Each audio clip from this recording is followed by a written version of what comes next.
অনেক ক্লাস দেখছি আমি। এখন কেউ বলতেছে না, এখন নিউট্রাল আছে। আমি কারো ফোন নাম্বারে রাখি নাই। এটা আমার মতে 100 জন তো প্লাস হবেই। এটা তো তালিকা, আমি ক্যাম্পাসের স্টুডেন্টও না, আমি ক্যাম্পাসের কিছুই না। হ্যাঁ, একটু আগে তালিকা দিছে কি 51 জন আহত হয়েছে। আপনার কাছে কোনো প্রমাণ আছে কিনা যে শতাধিক যে মৃত্যু হয়েছে বা মরদেহ? এটা আপনারা হসপিটালে গেলেই একটা ধারণা পাওয়া যাবেন যে এতজন মারা গেছে কিনা, এতজন হয়েছে কিনা। প্রত্যেকটা হাসপাতালের সামনে আমাদের সহকর্মীরা আছে। কোনো গার্ডিয়ান এখন পর্যন্ত আমাদের কারো কাছে বলে নাই যে আমাদের সন্তানদেরকে আমরা পাচ্ছি না। এরকম সংবাদটা আসলে কেন দিতেছে না, কিন্তু আমাদের কাছে কিন্তু আইসা বলতেছে বাবা আমার ছেলেকে পাইতেছে। কখন বলে? আমরা তো ছিলাম সকাল থেকে এখানে। এখন কেউ বলতেছে না, এখন নিউট্রাল আছে। অনেক অভিভাবক আপনাদের কাছে আসছে যাদের সন্তানকে মানে এখনো পায়নি, কিন্তু তারা তাহলে কেন স্কুল কর্তৃপক্ষ বা সরকার কর্তৃপক্ষ বা সাংবাদিকদের সাথে কেন তারা যোগাযোগ করছে না?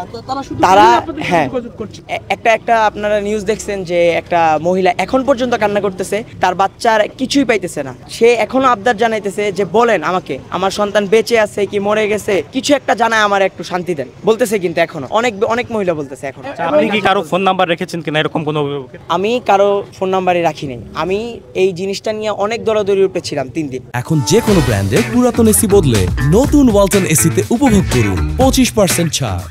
এখনো পর্যন্ত কয়জন অভিভাবক আপনার সাথে যোগাযোগ করেছে? আমার কাছে না হলেও 10-15 জন আমার কাছে এসে বলছে। আমি যতটুকু ভিতরে গেছি, আমি না হলেও দেখছি হচ্ছে 30 থেকে 35 জন আমি দেখছি নিজে পড়ে আছে, কেউ উঠে আনতেছে এরকম। এখন জীবিত মৃত মানে আমি দেখছি, যেটা আমি বলতেছি না যে সব মৃত। আমি নিজে যেহেতু 2 জনে আমি নিয়ে আসছি, ওই 2 জনরে দেখছি হচ্ছে আমি 2 জন জীবিত ছিল, তাদের হসপিটালে নেওয়া হয়েছে। সবাই আমি মৃত ঘোষণা করতে পারবো না। আমি দেখছি না হলেও 30, হ্যাঁ এরকম দেখছি। আপনারা দেখছেন যে শিশুটা হাইটে যেতেছিল, ওর মা কিন্তু এখানে আজকে সকালেও আসছিল। আমি তারে দেখছি, উনি আইসা তাও কান্নাকাটি করতেছিল। ওনার হচ্ছে যে 3-তে যে পড়ে যে ছেলেটা, উনি হসপিটালে বসে বসে কান্না করতেছিল। আমি ওনাকে আজকে সকালে আইসা পাইছি। এখানে আপনারা একটা ছবি দেখছেন যে অবশ্যই, যেটাতে দেখা যেতেছিল যে সিন এরকম, সেনাবাহিনী হচ্ছে একটা গ্রিল ভাঙতেছে আর একজন পানি দিতেছে। আপনারা ওইটা দেখে বলেন যে ওইখানে কতজন ছিল।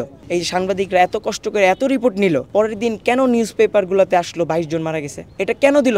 তারা বলতে পারতো যে আমাদের কাছে এখনো সঠিক লিস্ট আসে নাই, আমরা সঠিকটা জানি না, আমরা জানানোর পর আমরা পত্রিকায় দিব।